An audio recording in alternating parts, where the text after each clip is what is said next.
I just popped this like 10 minutes ago, y'all. I know I'm not supposed to touch it.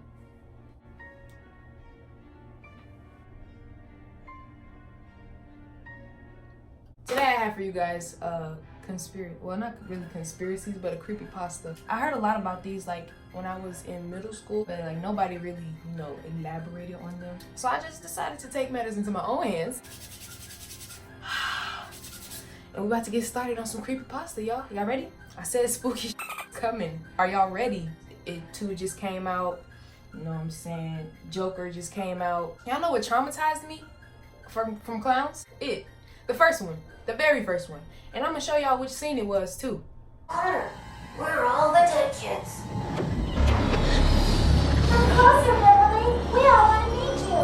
We love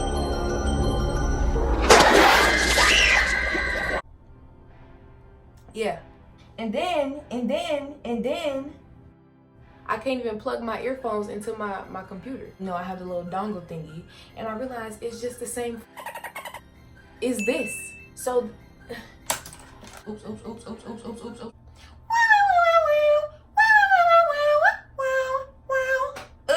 Tell me how do you? I don't know how the I'm gonna sleep after watching this. I'm home alone, by the way.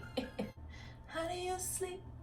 I'm not gonna sleep. We had like this dancing clown. I don't know his name, but he was like a crumping clown. If you knew about mindless behavior, you knew where Ray Ray came from.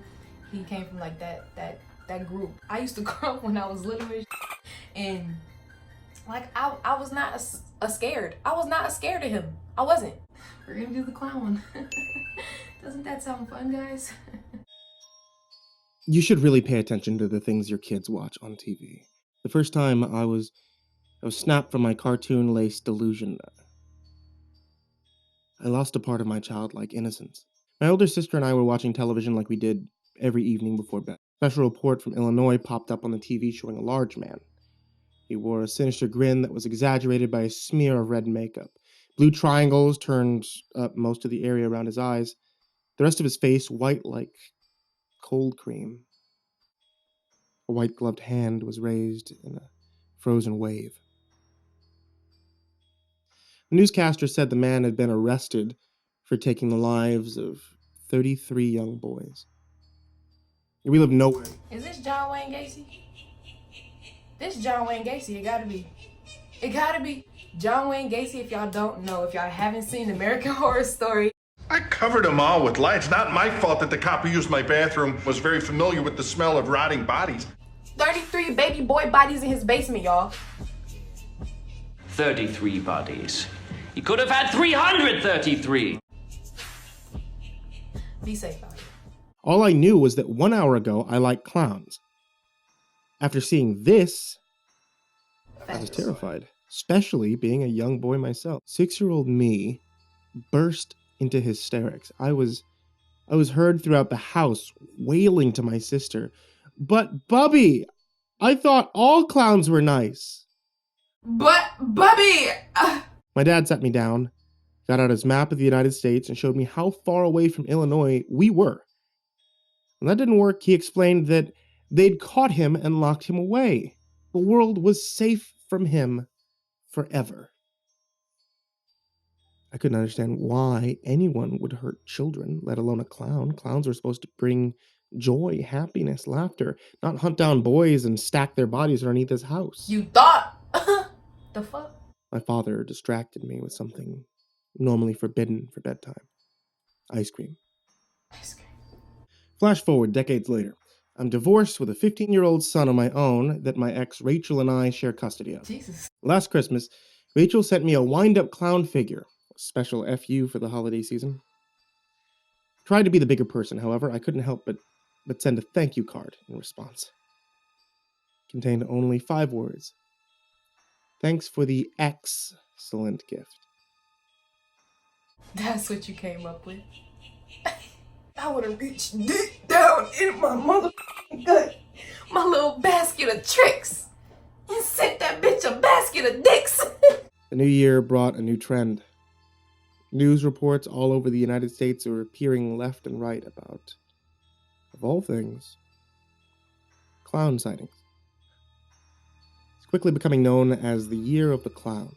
They're popping up everywhere. Schools, supermarket, parking lots, forests, backyards, etc. Some stood there harmlessly, but there were others with far more sinister intentions.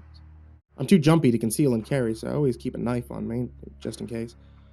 I figure it's only a matter of time before one pops up where we live. If I ever do encounter one, hopefully, it stands there like a creep. Halloween's barely 7 short months away. Brody will be 16 by then and too old for trick-or-treating. I still can't help but worry about the upcoming holiday. He'll most likely want to go out with his friends, and I'd stopped accompanying when he was 11. If the clown shit didn't let up, I'd have to keep him home this year. I'd rather have him be pissed off at me than in danger, or worse, dead. I feel like if your kids want to disobey you, and it's like really like dangerous shit you trying to protect them from, like clowns stabbing you while you're trick-or-treating, my nigga, show them. Like, my nigga, I'm not doing this because I don't want you to go trick-or-treating because I want you to have no candy. Nigga, I want you to bring me back some candy too. The fuck? I'm gonna show you why I don't want you to go. Shit happening out here. I'm gonna show you about John Wayne Gacy and them 33 bodies, baby boy. And then I'm gonna show you about all these clown sightings that been happening. All these motherfucking people that been getting chased with knives. And oh my God, did y'all see that one video, bro? What the fuck? What the fuck? Yo, Patrick, he has a knife. Dude, what the...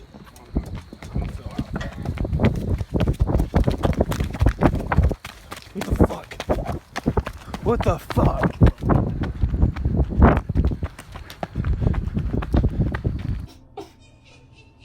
That video almost made me cry, bro. And this boy, he still steady holding the camera and just running. I'm like, boy, if you don't put that bitch. After telling him for the 10th time how I won't change my mind, even though it hurts me to say, he charges off to his room and slams the door.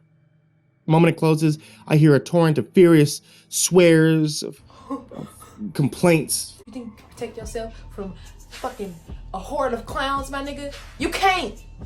You ain't got no knife, stupid, and you're not finna take mine out the kitchen. Oh, kids.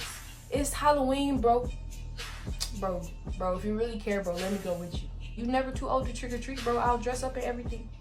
And later I feel bad about what happened, and I go to his room to end the night on a better note. The space under the door shows the glow of his bedroom light, signaling he's still awake. After a knock, I turn the knob, I open the door. Within the hoarder's hell that is his room, I finally locate a Brody-shaped bundle under the covers of his bed. Must have dozed off with the light on. Oh, I thought he left, y'all. He probably did. Hold on, let's see. I wash the dinner dishes. Turn off the kitchen lights before attempting to head off to bed myself. I hover over the sink and I look out the window while I let my hands air dry. Blood in my veins chills as I notice something out of place in my periphery. A motionless figure stands against the blowing branches of the tree at the edge of the woods. No. A clown. With electric green hair, red makeup. Bitch, it's the Joker. You good, my nigga? He said green hair. We know who that is. Hey, Mr. J. I slam my hands on the edges of the sink to try to wake myself up from the nightmare that's before me. When I open my eyes again, no one's there. It was the Joker, bro. Morning greets me with sweaty disdain. I awake, disoriented, and more tired than I was before I went to sleep. After making sure Brody is set to go to his mother's house for the weekend, I head off to work. It's an uneventful work day, which is how I like it. There's a gas station less than 2 miles from my house, so I stop to get some beer and L&Ms. Cashier tells me to have a good night. Be careful. I nod in response. I open the door to leave. My car turns the last corner before home, and there it stands. The green-haired clown. He stands off in the woods staring at me. A white-gloved hand creeps up and waves. Freezes. My mind instantly takes me back there, and I struggle to keep the car on the road. It's difficult to perform such an adult task while reverting to such a childish emotional state. When I look in the rearview mirror, the clown is still at the edge of the woods, but walking the same direction that I'm driving. What's the point of all this? There are hundreds of people nearby to harass. Why choose me? Hit that nigga! Reverse! Ah! Man, follow me home if you want to in a clown suit. count your fucking days. Count it up, count it up. You clown ass nigga and you dead, period. How I'm a clown? How I'm a clown? How I'm a clown? Tell me, how I'm a clown? Tell me, please. I would like to know how I'm a clown. I pull into the garage as quickly as I can, and I hit the button to lower the door. I hold my breath until I hear it close behind me. I run inside and I quickly call the police. After the operator takes my information, she tells me there had been several reports of clowns lately, but so far, they've been harmless. She assures me they will investigate it before hanging up the phone. My mind races. I run to the house, checking all the doors and windows to make sure they're locked. The woods at the edge of my yard look no different than they do any other night. The assumptions made, the police are on their way to check the neighborhood. So I start to relax a little. 4 beers in, and it's cigarette time. Even though Brody's not with me this weekend, I still go to the garage to smoke because of me coming out here to smoke, my garage has been a place of comfort, relaxation to me. I sit on the steps, I listen to the crackle of tobacco taking flame. Now, I've been smoking since I was 14. It's been the longest commitment of my entire life. Bro, 14, dude? You been smoking? What was you doing stressed out at 14 smoking cigs, bro? What was I doing at 14? Getting bullied? Oh shit. I ain't never smoked no cigarette though. Halfway through with a cigarette, a sound rings through the acoustics of the garage that doesn't belong. A click of a car door handle slices through the silence like a katana. There's barely any time to move or react. Tufts of erratic electric green hair poke out through the top of the door as the figure stands to get out of the car. He walks towards me. He's cocking his head to one side, then the other like a dog, sizing me up. He's cornering me in the direction, leading away from the door, leading inside. This is bad. What do you want? What do you want? I shouted at him. What do you want? What are you waiting for? What are you waiting for? I take out my wallet and I throw money at him. Here, just take this and go away, please. Like he a stripper. No answer. He's closer to me now than ever. There's not much room left behind me until I'm backed into the corner and I have no limited options. He stops about 4 feet away from me. Swing, nigga, swing!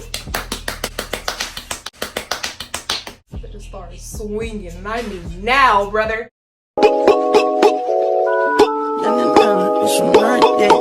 He reaches into his clown suit and pulls out a gun. Terror invades my skin like dry ice, burning me yet chilling me to my bones at the same time. Before he has time to shoot, I rush him with my knife. I'm able to tackle him to the ground and the gun falls out of his hand. Something about the way the gun sounds when it falls bothers me. I see a rush of red spread under the floor. Doesn't make sense. The gun didn't go off. He's dead. No one's been shot. Realizing it can only be one other option, I pull away from the figure in the clown suit. My knife is sliced clean through his chest, almost directly to where his heart is. I can feel for After I remove his mask to check his neck, and lots of emotions hit me at once. GG. Don't worry about it. You did your thing, period. He pulled a gun out on you, bro. He was watching you the other day. Watching you dry your hands, bro. Now he pulling up on you while you smoking a ciggy. Beat this nigga ass. Or slice that nigga ass. I scream, I sob, claw at my face with lunacy at the horrific situation laying in front of me as a teenage boy. No. Well, should have been smarter, bitch. Why did you pull a gun on me? In my garage. While I'm smoking a ciggy. First of all, if it was the Banyan, my nigga, that shit would have made him like 10 times more paranoid. And he probably would have done worse to your ass, honestly. If Bob ain't no bitch. But it sounded like Bob was a little. When you do clownery, the clown comes back to bite. There's no pulse to be found because there's no life in his body. I'd taken that away. The gun he pulled was a too realistic water pistol. I hug his blonde hair to my chest. I stroke his lifeless face. The police will be here soon. And I want you all to know what happened before they take me away, and everyone makes their own assumptions. I've always done my best to make sure to be a good father. Saying goes that parents should never have to bury their child. Oh my. Did he just kill his son? Is that what he implying, y'all? Let me stop pausing it. Let me just fucking listen. I've always done my best to make sure to be a good father. Saying goes that parents should never have to bury their child. Can you imagine how I feel being the one that actually killed there? Bro, what you mean, bro? Was it your son or not? It was his son, y'all. Can y'all let me know in the comments? Bro, y'all know how he just said he was going through the motions? When he did that shit? I'm going through the motions now. I'm confused. I'm a little sad. I'm still scared. I'm lost. First of all, A-B-L-E. First of all. you tell your son it's a crime epidemic going on, you know. Stay in the house, Halloween. This nigga comes back, like, dressed as a clown, trying to play. And he brings a fake gun. Bro, you couldn't have been like everybody else and just brought a knife or a bat. You really tried your daddy out here. You really tried your daddy like he was a hoe. Oh my gosh. If y'all enjoyed that, please let me know in the comments. If you're new, you know, hit that subscribe button, hit that like button, leave a comment down below. Do all that good shit, y'all know. Yeah.